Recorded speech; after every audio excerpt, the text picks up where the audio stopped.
ہم نے قرآن مجید فرقان حمید کی آیت مبارکہ میں سے تلاوت کرنے کا شرف حاصل کیا ہے۔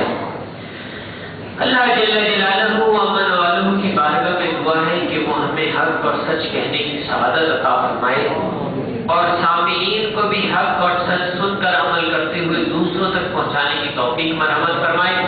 آمین بجاہ النبی الامین صلی اللہ تعالی علیہ وآلہ وسلم۔ لہم البشریٰ فی الحیاۃ الدنیا وفی الآخرہ۔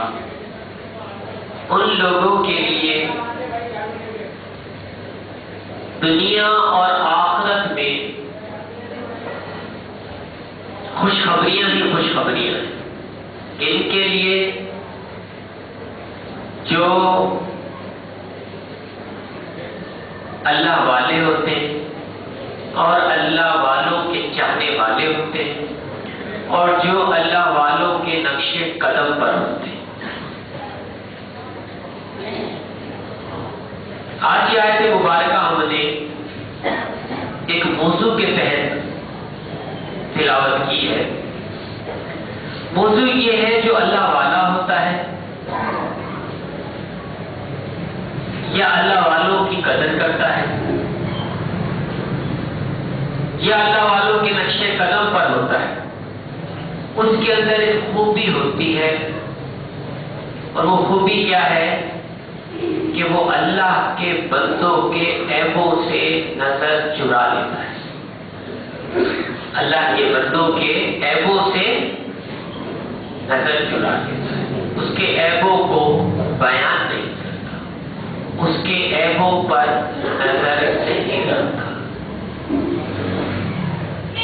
یہ ان لوگوں کی خاصیت بیان کی گئی ہے جو متقی ہیں، پرہیزگار ہیں، عبادت گزار ہیں، نمازی ہیں، عبادت و ریاضت کرنے والے، رسول اللہ صلی اللہ تعالی علیہ وسلم کے نقش قدم کو تھامنے والے۔ ان لوگوں کی یہ صفت بہت پاورفل ہے، اور یہ صفت جس کے اندر آ جائے، یہ کوالٹی جس کے اندر آ جائے، رب کائنات کب کس وقت اس کو کون سا مقام عطا کر دے اس کو ہم نہیں پہچان سکتے۔ کیوں؟ اس لیے کہ اللہ تبارک و تعالیٰ کی یہ صفت اپنی ذاتی ہے، اور اس صفت کا نام کیا ہے؟ ہم اللہ تبارک و تعالیٰ کو کس نام سے یاد کرتے ہیں؟ اس صفت میں ہم کہتے ہیں یا ستار، اے عیبوں کو چھپا لینے والے، یا ستار العیوب وغفار الذنوب ولا حول ولا قوت الا باللہ۔ یہ ہم پڑھتے ہیں، اے عیبوں کو چھپا لینے والے، گناہوں کو بخش دینے والے۔ لیکن کتنا پیارا کلام ہے، اے عیبوں کو چھپا لینے والے، گناہوں کو بخش دینے والے۔ گناہ کی بخشش کا ذکر بھی آ گیا، عیبوں کو چھپا دیں۔ اور یہ صفت ان اللہ والوں میں ہوتی ہے جو یا تو اللہ والے ہو، یا اللہ والوں سے محبت کرنے والے ہو، یا اللہ والوں کے نقش قدم پر چلنے والے، چاہے کوئی مسلمان اس میں آ جائے۔ حضرت اویس کرنی رضی اللہ تعالیٰ عنہ کو رب کائنات خود ستاری کو پسند فرمانے والا، اویس کرنی رضی اللہ تعالیٰ عنہ کی عبادت اور ریاضت اور ان کے عمل اور کریکٹر کی وجہ سے رب کائنات نے ان کو دنیا میں بھی چھپا کے رکھا، دنیا والوں سے چھپا کے رکھا، ان کی زندگی کو چھپا کے رکھا، ان کے عمل کو چھپا کے رکھا، ان کا رسول اللہ صلی اللہ علیہ وسلم سے ملاقات کو چھپا کے رکھا، ان کے دیدار کو چھپا کے رکھا، یہاں تک کہ ان کی عبادات اور ریاضت کو چھپا کے رکھا، ان کی موت کو چھپا کے رکھا، یہاں تک کہ ان کی قبر کو بھی چھپایا، اور قیامت کے دن وہ ایسے کرتے رضی اللہ تعالیٰ عنہ اللہ تبارک و تعالیٰ اس طرح جنت میں داخل کرے گا، 70,000 فرشتوں کو وہ ایسے کرنے کی شکل میں